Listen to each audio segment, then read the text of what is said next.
네, 오늘 오후에 나오신 믿음의 성도님들 주님의 이름을 환영합니다. 오늘 오후에 함께 살펴볼 본문 말씀은 전도서 8장의 말씀입니다. 전도서 8장 9절에서 17절까지의 말씀입니다. 전도서 8장 9절에서 17절까지의 말씀 한 절씩 봉독하시겠습니다. 내가 이 모든 것들을 보고 해 아래서 행하는 모든 일을 마음에 두고 살핀즉 사람이 사람을 주장하여 해롭게 하는 때가 있도다. 그런 후에 내가 본즉 악인들은 장사지는 바 되어 거룩한 곳을 떠나 그들이 그렇게 행한 성읍 안에서 잊어버린 바 되었으니 이것도 헛되도다.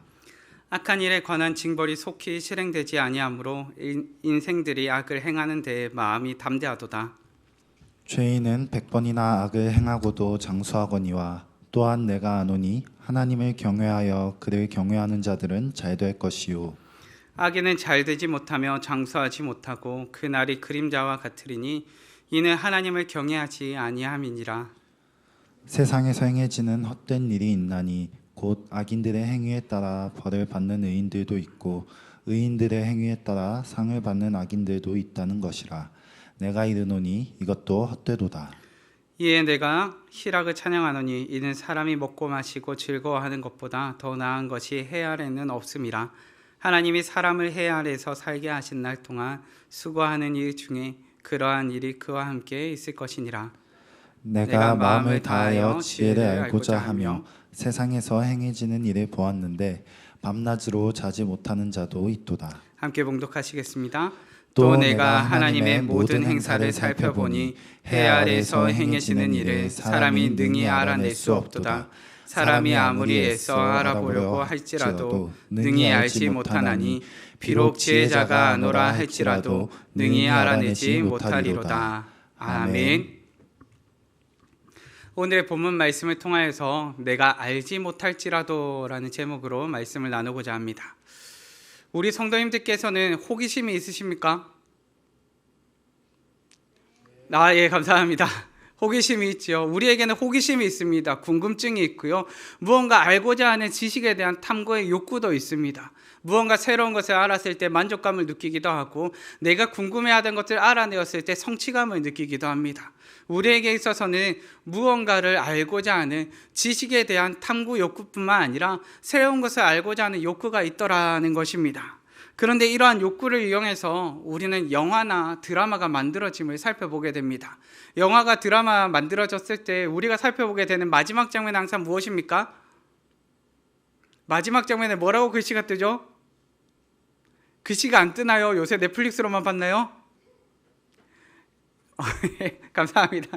다음화의 계속이라든지 다음 기회라든지 혹은 다음을 궁금하게 하는 장면들로 끝나게 되죠. 무엇을 만듭니까? 우리에게 호기심을 자극하고 궁금증을 자아내고 다음 화를 기대하게 만드는 장면들로 마무리가 되더라 하는 것입니다. 우리는 이와 같은 궁금증, 이와 같은 호기심이 어디에까지 미치는 거 아니까 우리의 인생에 관하여서도 미치고 있습니다. 무슨 말인 거 아니까? 우리가 일상을 살아가는데 궁금해하는 것들뿐만 아니라 일상을 벗어난 나의 인생을 살아가는데도 궁금한 것들이 참 많더라는 겁니다.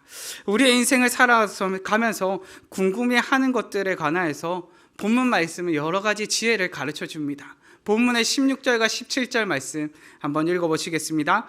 내가 마음을 다하여 지혜를 알고자 하며 세상에서 행해지는 일을 보았는데 밤낮으로 자지 못하는 자도 있도다. 또 내가 하나님의 모든 행사를 살펴보니 해 아래에서 행해지는 일을 사람이 능히 알아낼 수 없도다. 사람이 아무리 애써 알아보려고 할지라도 능히 알지 못하나니 비록 지혜자가 아노라 할지라도 능히 알아내지 못하리로다. 아멘. 인생에 대한 지혜, 인생에 대한 진리에 대해서 무엇을 말합니까? 아무리 찾고자 할지라도 무엇이 없다고요? 알 수가 없다고 본문은 가르쳐 줍니다. 본문의 16절 말씀해 보니까요, 어느 정도로 고민하면서 알고자 합니까? 밤낮 고민하고자 합니다. 우리가 궁금한 게 생기면 어떻습니까? 밤이 되면 잠이 옵니까? 궁금한 게 있는데 잠이 안 옵니다. 우리 요즘에는 사실은 연애 트렌드가 다양하게 있습니다. 연애 트렌드가 다양하게 있는데요. 그 중고등학생들, 특히 10대 청소년들에게 있어서 연애를 할 때 고백하는 방법 해가지고 이전에 떴던 적이 있습니다. 그때 고백하는 방법 가운데 뜬 방법이 뭘까요? 손에 꼽히는 1위의 방법 뭘까요? 의외의 방법이 카톡이었습니다. 그런데 카톡을 보내고 난 다음에 수시로 확인하는 게 있습니다. 뭘 확인할까요? 일이 사라졌는지를 계속해서 확인하게 됩니다. 나는 고백을 했는데 과연 무엇이라 답장할 것이에 대해서 초조하고 긴장하고 그 순간 잠이 올까요? 안 올까요? 고백해놓고 잠이 오면 그게 사람입니까? 네, 그것도 사람일 수 있습니다. 그럼에도 불구하고 우리는 무엇입니까? 너무 궁금하기 때문에 잠이 안 오죠. 긴장감이 탑니다. 무슨 결과가 나올까? 어떤 결과가 나올까? 잠이 탑니다. 지금 본문에서 말하고 있는 게 바로 그겁니다. 인생에 관해서 우리가 알고자 하는 것이 있고 인생에 관해서 알고자 하는 진리가 있습니다. 그 진리를 붙잡고 밤낮 고민한다 할지라도 그것에 대한 답을 알 수 있다 말합니까? 없다고 말합니까? 없다고 말합니다. 야, 너희가 밤낮 궁금해봐라. 내가 인생에 대한 진리를 가르쳐주나? 그것이 알 수 있다고요? 없다고요? 없다고 본문은 우리에게 가르쳐 주는 것입니다.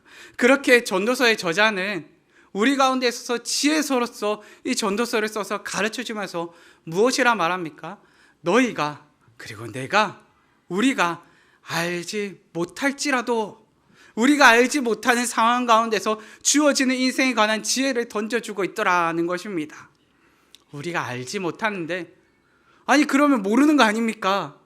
너희가 알지 못할지라도 인생에 관한 궁극적인 진리를 찾아 헤매는 너희가 이 땅 가운데서는 그 진리를 깨닫지 못할지라도 무엇을 전하여 준다는 겁니까? 그럼에도 불구하고 깨달아야 할 진리를, 지혜를 가르쳐 주겠다는 것입니다. 수많은 권력자들이 영생을 얻기 위해 노력했지만 영생을 얻을 수 없었던 것처럼 궁극적인 지혜를 알고자 할지라도 우리의 지혜, 우리의 지식에는 뭐가 있습니까? 한계가 있습니다. 분명하게 이것부터 정해놓고 가자는 겁니다. 전도서의 저자, 전도서의 지혜자가 우리에게 가르쳐주는 게 뭐라고요? 우리의 지혜에는 한계가 있음을 먼저는 깨닫자는 겁니다. 인정하자는 겁니다. 내가 알고자 할지라도 다 알 수 없음을 인정하고 시작하자는 겁니다. 인생은 그렇습니다.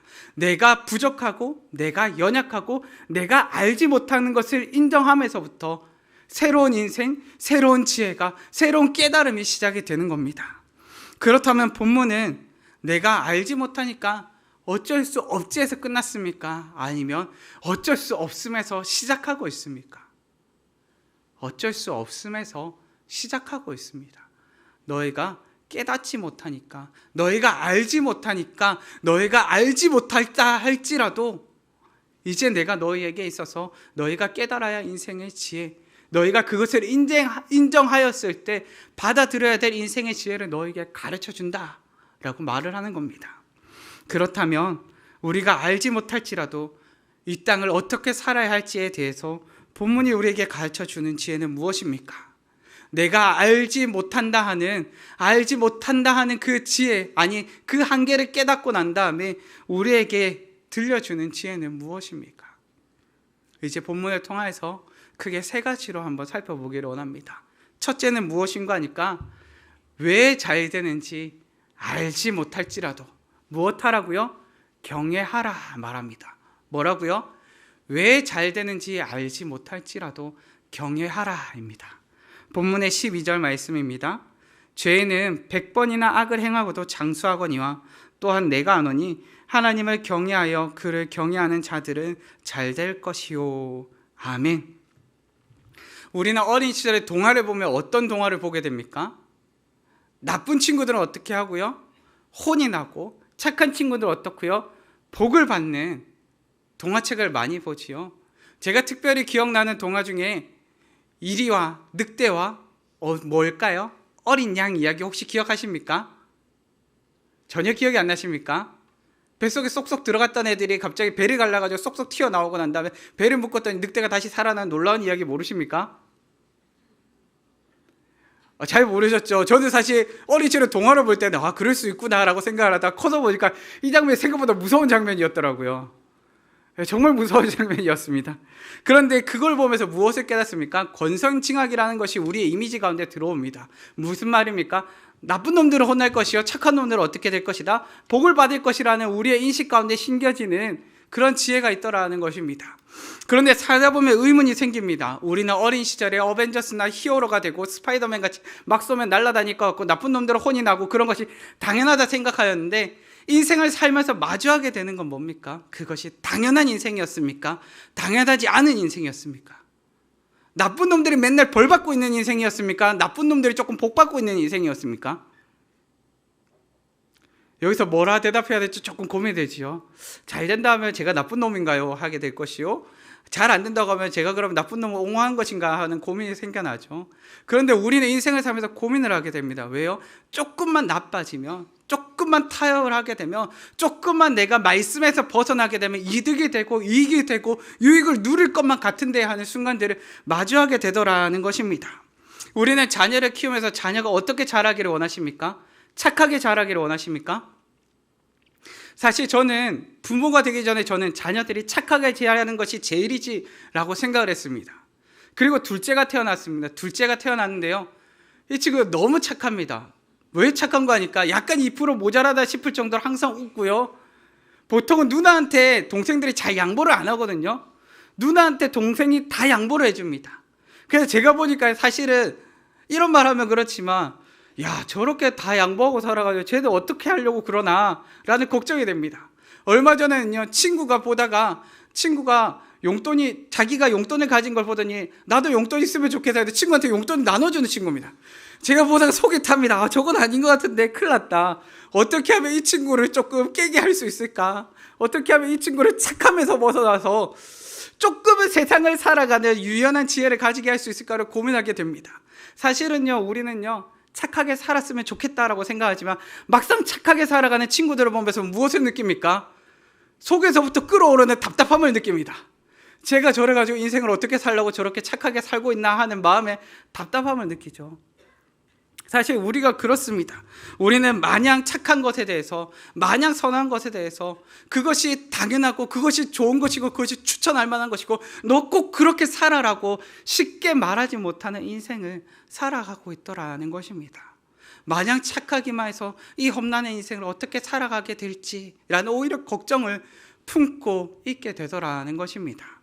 생각해 봅시다. 나쁜 짓을 해도 어떤 장면을 마주하기 때문에 그렇습니까? 나쁜 짓을 해도 잘 사는 장면을 우리의 인생 가운데서 여러 번 목격하고 있기 때문에 그렇습니다. 나쁜 짓을 해도 어떠니까요? 바로 혼나고 징벌받고 심판받으면 정신이 번쩍 들 텐데 한 번 나쁜 짓 해보고 두 번 나쁜 짓 해보고 계속 나쁜 짓을 하는데도 혼이 나지 않는 것 같고 심판받지 않는 것 같으니까, 심판이 더디 오는 것 같으니까 어떻습니까? 더 나쁜 짓을 일삼게 되더라. 나쁜 짓에 이제는 겁내지도 않더라 하는 겁니까? 바늘도둑이 왜 소도둑이 됩니까? 바늘도둑일 때 크게 혼났어야 되는데 크게 혼을 못 냈으니까 소도둑이 되는 거 아니겠습니까? 아닌가요? 바늘도둑일 때 혼났는데도 소도둑이 됩니까? 혼나는 게 너무 즐거웠나요? 그건 아니었겠죠. 보통 경우에 바늘도둑이 소도둑이 되고 나쁜 짓을 시작했는데 더 큰 나쁜 짓으로 나아가는 경우는 무엇인가 하니까, 이것이 잘못되었다, 이것이 나쁜 짓이었다, 이것이 이렇게 다른 사람에게서 해악을 끼치는 것이었다라는 것을 알지 못하기 때문에 그렇습니다. 깨닫지 못했으니까요. 본문 11절에는 이렇게 기록합니다. 악한 일에 관한 징벌이 속히 실행되지 아니하므로 인생들이 악을 행하는데 마음이 담대하도다. 무슨 말입니까? 나쁜 짓에 담대하더라는 말입니다. 제가 어린 시절에 지금도 한창 유행하는 빵이 있는데요, 포켓몬 빵이 제가 초등학교 시절에 다시 유행했던 빵입니다. 세월이 흐르고 거의 20-30년이 지나고 지금 다시 유행하고 있는데요, 참 신기하죠. 이제 유행이 조금 지나나요? 그런데 저희 어린 시절에요, 나쁜 짓을 하는 친구들이 있었습니다. 물론 저는 아닙니다. 저는 매우 착한 친구였습니다. 네, 감사합니다. 다들 웃음으로 다들 화답해 주셨지만 저는 믿습니다. 제가 찾겠다고 믿습니다. 그런데 어떤 일이 있었냐면요, 거기에 보면 뿌띠 이거 스티커 있죠. 예, 고마워요. 말씀해 주셔서. 저 조그마한 스티커를 얻기 위해서 무슨 일을 하는 친구들이 있었을까요? 빵을 조그맣게 찢어서요, 무엇을 했을까요? 스티커만 빼가는 나쁜 친구들이 있었습니다. 저는 전혀 그런 친구 아니었습니다. 저는 전혀 그런 친구 아니었고요. 그것 때문에 한탄하는 우리 주인 아저씨를 많이 마주해서요. 그런데 그것을 처음에 빼내갈 때 한 장을 조심스럽게 빼내갔습니다. 그런데 이 친구들이요, 용기가 생기고 대범해지고 한 번 했는데 안 걸리니까 어떤 일이 생길까요? 10개를 뜯기 시작하고요, 20개를 뜯기 시작합니다. 왜요? 안 걸렸으니까요. 왜요? 주인 아저씨한테 빨리 걸려서 혼이 났으면 정신이 번쩍 들고 안 했을 건데 이 친구들이 계속 안 걸리니까 빨리 심판이 오지 않는 것 같고 나를 향한 혼내는 손길이 아무도 오지 않는 것 같으니까 어떻게 됩니까? 반복되고 더 대담해지고 더 대범해지더라는 겁니다. 우리 성도님들, 악한 일에 있어서 우리의 모습도 그렇습니다. 우리가 잘못하고 죄악을 행했을 때 우리 가운데 즉각적인 심판이 임했다면 우리가 과연 죄악 가운데서 더 대범하게, 더 담대하게 나아갈 수 있었을까요? 아니요. 만약에 우리가 잘못해서 그것이 심판이, 그 잘못 때문에 깨닫게 하는 정신이 번쩍 드는 사건이 우리에게 있었다면 우리는 그러한 단계까지 나아가지 않았을 것입니다. 그런데 한 번, 두 번 죄를 범하면서 우리는 그것 가운데 차츰차츰 물들어가는 자신의 모습을 발견하게 되더라는 것입니다. 죄악된 습관은요, 반복하면서 더 대범하게, 더 깊숙하게 빠져들어갑니다. 죄악은요, 죄송하지만 브레이크가 잘 안 걸립니다. 무슨 말인가 하니까요, 죄악은요, 더 대범해지는 대로 나아가지 브레이크에 걸린 채 쉽게 돌아설 수가 없더라는 겁니다. 최근 10대들에게 있어서 가장 많이 등장하는 그 뉴스가 무엇인지 아십니까? 마약과 관련된 뉴스입니다. 10대 친구들이요, 마약과 관련해서 급속히 증가하고 있습니다. 그런데 10대 친구들이 마약과 관련해서 급속히 빠져들고 급속히 마약 범죄 가운데 연루되는 이유가 무엇인지 아십니까? 이것을 나쁜 일로 생각하지 않기 때문에 그렇습니다. 이것이 중독되어서 심각한 유해를 입히고 심각한 피해를 입히고 삶에 이렇게 피폐하게 만드는 것이라는 것을 이들이 아직 깨닫지 못했기 때문에 그렇습니다. 마약은 무엇으로 받아들이니까요? 놀이문화로 받아들이니까요, 이들이 부정적인 시각으로 바라보는 것이 아니라 이것이 그냥 뭐 좀 나쁜 것이겠지라는 정도로 넘어가 버리기 때문에 어디로 넘어간다고요? 마약 가운데 너무나 쉽게 넘어가 버리더라는 것입니다. 그러다 보니까요, 이 마약에 빠진 친구들이 중독 상담을 하는데 이 친구들에게 물어봤습니다. 너는 꿈이 뭐니? 한 친구가 이렇게 대답합니다. 저는 이런 건강한 마약, 청정 마약, 양질의 마약을 공급하는 사람이 되는 것이 제 꿈입니다 라고 이야기를 합니다. 상상이 되십니까? 이것이 나쁜 짓이라고 생각하지 않기 때문에, 부정적인 일, 이것이 심각하게 삶을 피폐하게 하는 일이라고 생각하지 않기 때문에 이 친구들이 이렇게 말을 하더라는 것입니다. 죄악된 습관은요, 전염이 되고요, 거침이 없습니다. 무슨 말인가 하니까요, 쉽게 전염이 되고요, 이 죄악에 대한 죄책감이요, 너무나 쏜살같이 흘러가 버립니다. 이런 세대 가운데서 우리는 고민합니다. 하나님께서 왜 이런 죄악들을 가만히 지켜만 보십니까? 하나님께서는 왜 이와 같은 죄악들을 가만히 두십니까? 여기에 대해 심각하게 고민했던 선지자가 있습니다. 누굴까요? 제가 좋아하는 하박국 선지자입니다. 하박국 선지서를 읽어보면요, 참 인간적입니다. 왜 인간적일까요? 하나님을 향해서 마치 따져 묻는 것만 같습니다. 소리 지르는 것 같고요, 하나님, 내가 이렇게 답답한데 왜 대답을 안 하세요? 라고 말하는 것만 같습니다. 하박국 선지자가 이렇게 말합니다. 어찌하여 내게 죄악을 보게 하시며 패악을 눈으로 보게 하시나이까? 이러므로 율법이 해이하고 정의가 전혀 시행되지 못하오니 이는 악인이 의인을 에워쌌으므로 정의가 굳게 행하여 짐이니이다. 아멘. 무슨 말입니까? 하나님, 왜 내 눈에 이 죄악된 것들을 계속 보게 하세요? 하나님, 왜 빨리 정의가 시행되지 않아서, 왜 심판이 오지 않아서 저 나쁜 놈들이 저 죄악된 것들을 계속 범람하게만 하세요? 라고 말을 합니다. 우리 성도님들, 여기에 대해서 뭐라고 답변하시겠습니까? 야, 이 땅을 사는 가운데 죄악이 이렇게 많아요? 왜 죄악이 이렇게 많아요? 하나님 살아 계시잖아요. 그런데 여기에 대해서 하나님께서 뭐라고 답변하셨을까요? 하나님께서는 이와 같이 답변하십니다. 비록 더딜지라도 기다리라. 지체되지 않고 반드시 응하리라.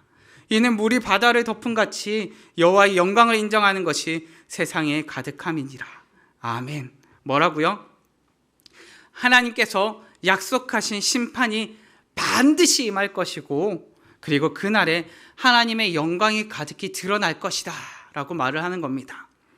그렇기 때문에 우리 가운데 요구하는 것은 무엇입니까? 인내하라는 겁니다. 내가 반드시 올 거니까 너희는 좀 인내하고 있어. 그 날이 반드시 올 거야. 심판받는 날이 반드시 올 거고, 내가 그 가운데 임하여서 너희 가운데 하나님의 영광, 나의 영광을 비추는 그날이 있을 것인데 너희는 그날을 인내하면서 기다리길 바래라고 말씀하시는 겁니다.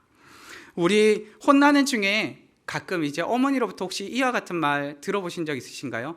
그래, 네 마음대로 한번 해봐라. 혹시 이런 말 안 들어보셨습니까? 죄송합니다. 제가 경상도라 가지고 저기 이제 수도권에서 어떻게 말씀하시는지 잘 모르겠습니다. 우리 보통 제가 어린 시절에 저희 어머니들은 그래, 네 마음대로 한번 해봐라 이러면서 그냥 말씀하십니다. 그때 네 마음대로 진짜 해도 될까요, 안 될까요? 가끔 눈치가 없는 친구들이 진짜 지 마음대로 하는 경우가 있습니다. 그때 무엇이 임할까요? 그때 단호한 심판이 임함을 우리는 경험할 수 있습니다. 집에서 내어 쫓기나든지 아니면은 아버지가 준비하시는, 어머니가 준비하시는 단호의 매질을 경험할 수 있습니다. 진짜 지 마음대로 해라는 말이 아니죠. 어떤 말입니까? 이제 정신 좀 차려서 행하라는 말입니다. 진짜 네 마음대로 행하라는 말이 아니라 지금 하나님께서 말씀하신 것이 우리에게 그렇습니다. 너희가 이제는 정신 좀 차려라. 너희가 좀만 기다려봐봐. 내가 너희 가운데 정신 차릴 일을 행할 것인데 그 일이 있기 전에 제발 좀 똑바로 행해라 라고 말씀하시는 겁니다. 그렇게 전도자는 우리에게 말씀합니다. 뭐라고 말씀합니까? 악인들의 잘됨을 볼지라도 너희가 행해야 될 것은 무엇이라고요? 하나님을 경외하는 것이라 말을 하는 겁니다. 경외라는 말이 무슨 말일까요? 경외라는 말을 조금 풀어보면요, 악에 대해서는 죽고요, 내가 선에 대해서는 살게 라고 말하는 것이고요, 조금 더 풀어보자면요, 죄에 대해서는 멀어지고 뭐에 대해서는요, 하나님과는 가까워지기 위한 우리의 걸음이 바로 경외라고 할 수 있습니다. 그렇게 우리가 이 땅을 사는 가운데 악인들이 왜 잘 되는지는 알지 못할지라도 누구에게는 가까워지는 인생을 살라고요? 하나님께는 가까워지는 인생을 살라고 말하는 겁니다. 그렇게 우리에게 가르쳐주는 지혜, 너희가 알지 못할지라도 무엇하라고요? 하나님을 경외하라는 것입니다. 본문을 통하여 알게 되는 지혜 두 번째는 무엇입니까? 둘째는 왜 고난당하는지 모를지라도 무엇하라고요? 기뻐하라 말합니다. 본문의 15절 말씀입니다. 이에 내가 희락을 찬양하노니 이는 사람이 먹고 마시고 즐거워하는 것보다 더 나은 것이 해 아래는 없음이라.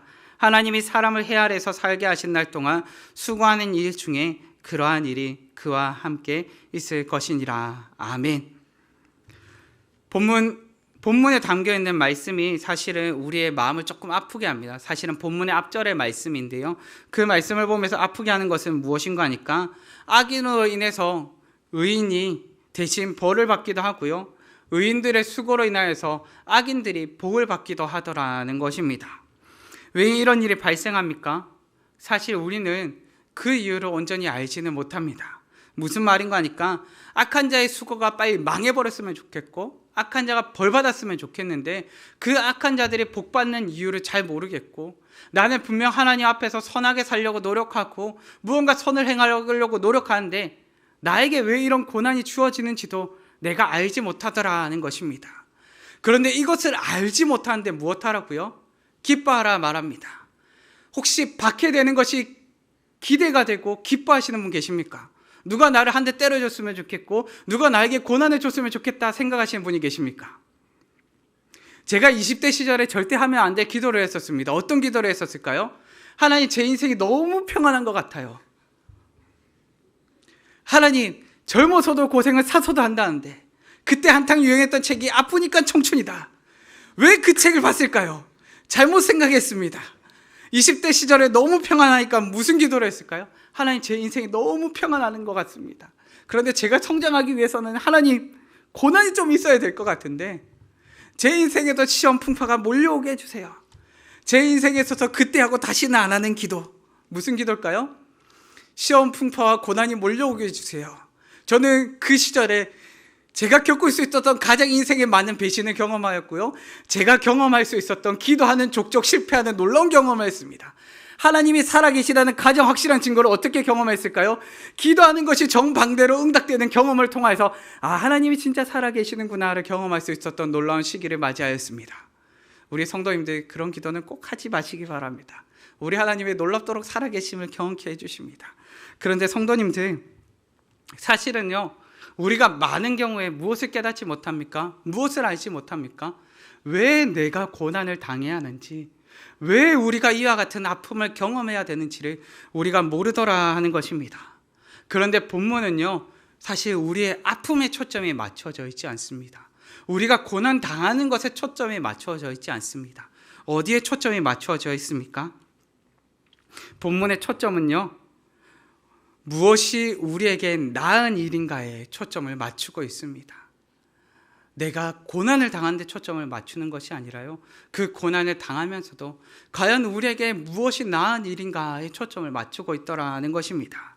사람이 먹고 마신 가운데 기뻐하는 것에 초점을 맞추고 있습니다. 무슨 말입니까? 내가 고난 당하는 데 초점을 맞추며 살아갈 것이 아니라 너희가 기뻐하는 일들, 너희가 일상적으로 먹고 마시면서 기쁨을 누리는 일들에 초점을 맞추고 있더라는 것입니다. 다르게 표현하자면요, 너희가 고난을 받으라는 것에 초점을 맞추고 있는 것이 아니라요, 너희가 기뻐하라는 것에 초점을 맞추고 있습니다. 믿음의 성도님들, 우리가 생각하는 일의 가치는 무엇입니까? 수고로움의 가치입니다. 내가 수고할수록 이 수고함에 대한 대가를 받아내기를 원합니다. 무슨 말인가 하니까요, 우리가 가진 능력으로 수고할수록 무엇을 원합니까? 더 많은 가치를, 더 많은 대가를 받기를 원합니다. 우리 성도님들, 월급 많이 받기를 원치 않으시는 분 계십니까? 내가 야근을 했는데 야근 수당을 원치 않는 분이 계십니까? 다들 지금 심각해지고 있습니다. 목사님 지금 무슨 말을 하시려고 지금 나에게 이런 질문을 던지십니까? 네, 우리는요, 사실은요, 우리가 실천한 대로, 우리가 행한 대로 마땅한 대가를 받기를 원합니다. 이것을 조금 다르게 표현하면요, 내가 가진 능력대로 그 능력을 인정받기를 원하고요, 그 능력에 따른 성취를 누리기를 원합니다. 이것을 무엇이라 말합니까? 능력주의라 말합니다. 그런데 여기에는 사실은요, 복잡하게 고려되는 문제들이 있습니다. 개인의 능력에 따라서 서로를 비교하고, 서로를 비교함에 따라서 서로를 차등하는 가치가 매겨지기를 원한다는 것입니다. 이것이 좋고 나쁘다는 것을 말하고자 함이 아닙니다. 무엇을 말하고자 함인가 하니까 여기에 섞인 위험성을 한번 말해보고자 함입니다. 무슨 말인가 하니까요, 여기에 대한 마이클 샌델 교수, 혹시 잘 아시죠? 정의란 무엇인가를 쓴 이 교수가요, 그 공정하다는 착각이라는 책을 썼습니다. 여기에서요, 이 위험성을 이와 같이 지적합니다. 이것은 일의 존엄성을 깎아내렸다. 무슨 말인가 하니까요, 일은 일 자체로 사실 존엄할 권리가 있습니다. 다르게 표현하면요, 일은 일 자체로 존엄합니다. 그런데 이 능력주의, 차등하고 차별하고 가치를 따지다 보니까요, 일 자체가 가지는 존엄한 것을 깎아내려버렸다라고 표현을 한 겁니다. 우리는 일을 통하여서 무엇을 합니까? 우리는 왜 일을 합니까? 우리는 일을 통하여서요, 하나님 안에서 성은을 행하기 원하고요, 하나님을 닮아가기 원하고요, 하나님께서 주신 우리의 은사를 통하여서요, 이 땅을 더욱더 건강하게 세워나가기를 원합니다. 그렇게 우리에게 일을 할 수 있다는 것은요, 일 자체로 축복이고요, 일을 통해서 대가를 받는 것도 축복입니다. 그렇게 일을 한다는 것도 복이요, 일을 통해서 대가를 받는다는 것도 복입니다. 그런데 문제는 무엇입니까? 우리 가운데 있어서요, 일이라는 것의 가치가 깎여나고 일의 존엄성이 사라져 버리니까요, 이것은요, 우리 가운데 있어서의 짐덩이가 될 뿐이고 부담감이 될 뿐이고, 우리 가운데 있어서 마땅히 이 땅을 살아가는 가운데 하나님의 선함을 드러낼 도구가 아니라 그저 나의 인생을 방해하는 장애물과 같이 취급되더라는 것입니다. 일이라는 것은요, 하나님께서 어떻게 이 땅을 통치하는가 하는 것을 잘 드러내는 도구입니다. 그 일하는 가운데 우리는 무엇을 합니까?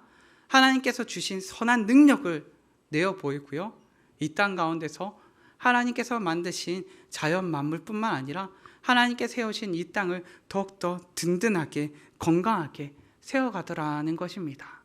우리 성도님들, 일하는 것도 복이고요, 일을 통해서 대가를 받는 것도 복입니다.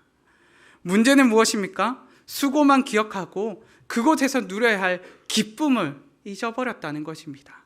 일하면서 기뻐하시는 분 계십니까? 일하면서 즐거워하시는 분 계십니까?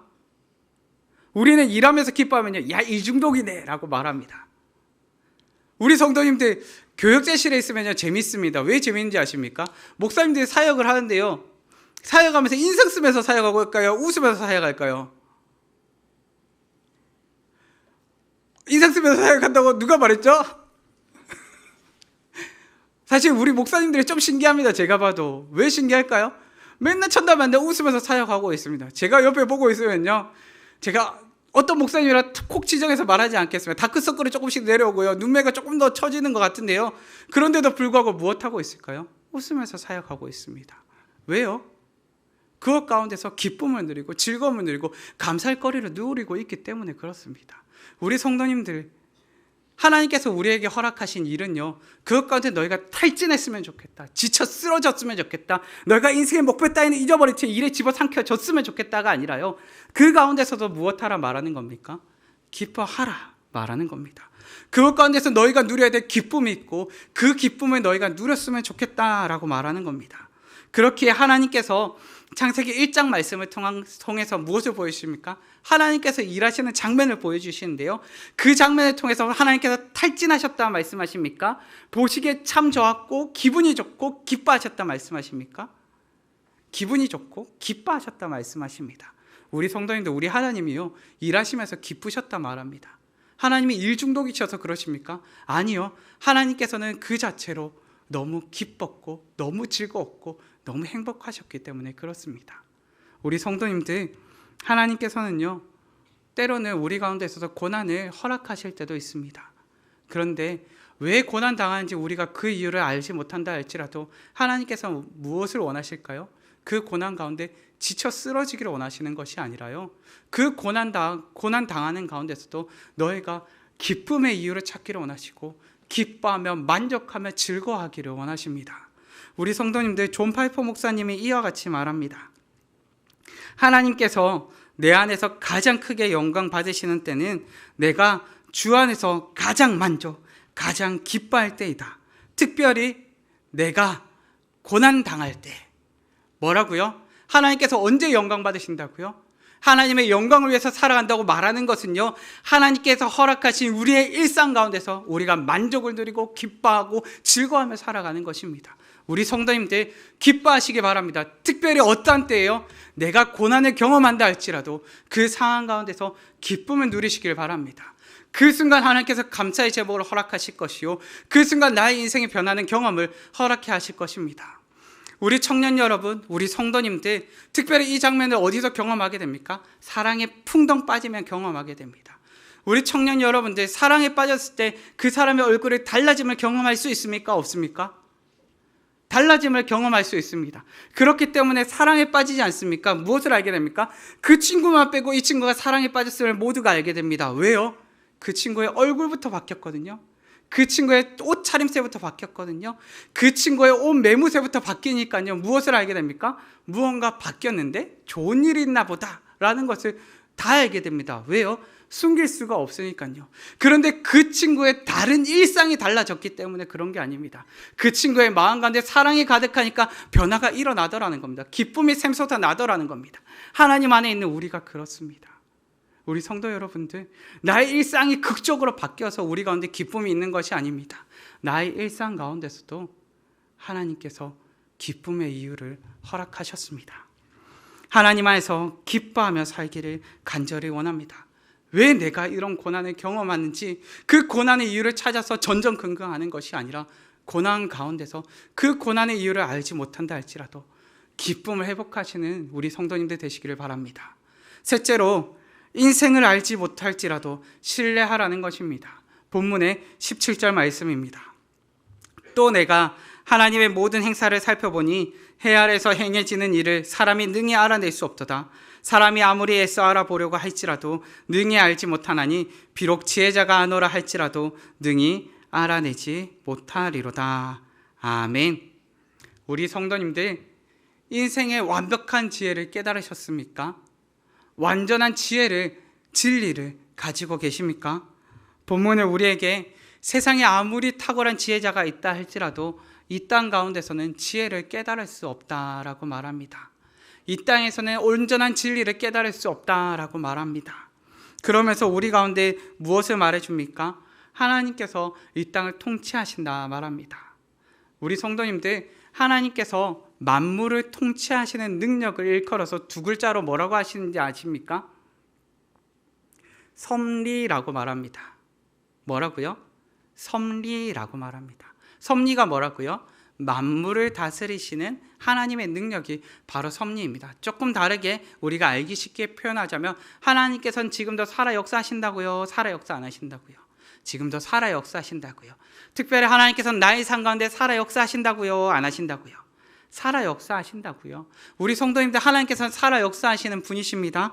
하나님께서는요, 가만히 내버려 두시는 분이 아니라요, 모든 것들을 하나님의 통치 아래 놓아두시는 분입니다. 그렇기 때문에요, 악함을 볼지라도 낙담하지 마십시오. 그 악 또한 스스로 존재하는 것이 아니라 하나님께서 그것을 잠깐 유지케 하십니다. 무슨 말인 거 아니까요?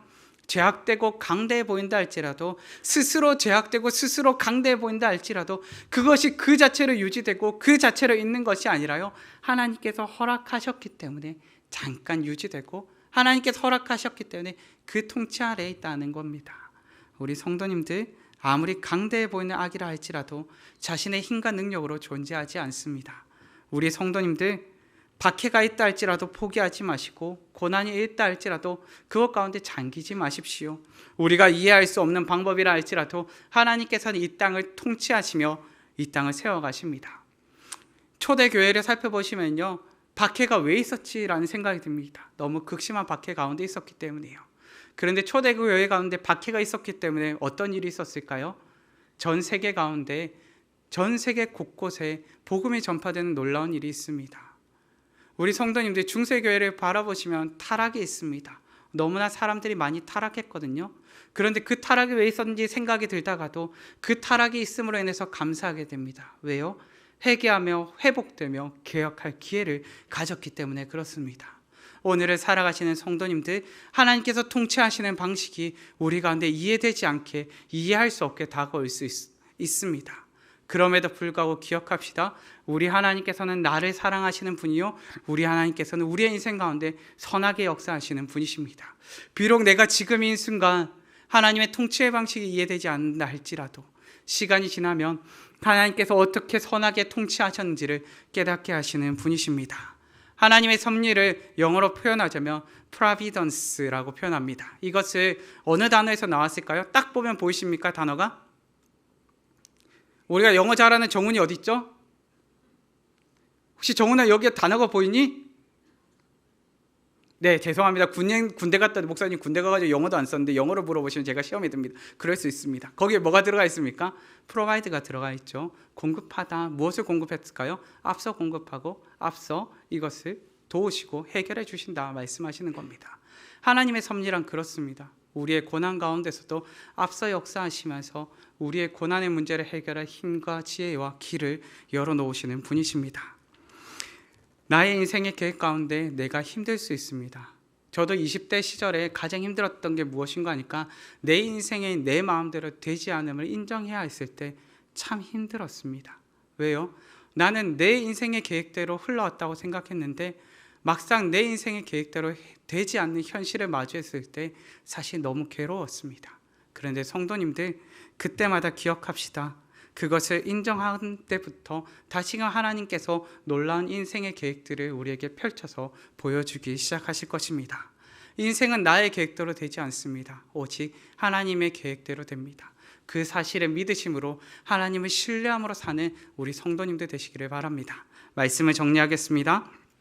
본문을 통해 깨닫게 되는 지혜는 무엇입니까? 첫째는 왜 잘 되는지 알지 못할지라도 무엇하라고요?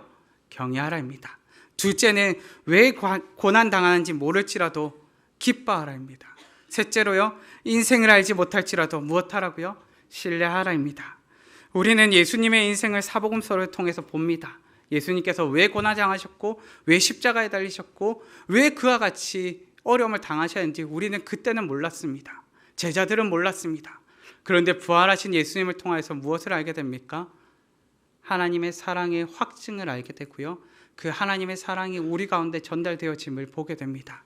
우리 성도님들, 우리의 평생에 우리를 인도하시고 우리 가운데 살아 역사하시는 하나님은요, 우리를 사랑하시는 분입니다. 우리를 사랑하시는 분께서 우리를 인도하십니다. 오직 이 하나님을 신뢰함으로 오늘을 사시는, 오직 이 하나님을 신뢰함으로 오늘을 사시는 우리 성도님들 되시기를 간절히 바랍니다. 이 시간 다 함께 찬양하실 텐데요. 하나님께서 우리를 부르신 장소가 있죠. 지금 나를 이 자리에 있게 하신 것도 하나님의 부르심이요, 나의 일상 가운데 살아가게 하신 것도 하나님의 부르심입니다. 이 부르심엔 실수가 있을까요? 없을까요? 실수함이 없으십니다. 나를 이 자리에 부르신 것도 아차 비가 와서 실수로 내가 여기 왔구나가 아니라요, 아차 친구가 불렀는데 속아서 이 자리에 온 것도 아니고요, 하나님의 부르심으로 이 자리에 왔습니다. 하나님의 부르심엔 실수가 없다는 것을 우리 다 함께 찬양하면서 고백하셨으면 합니다.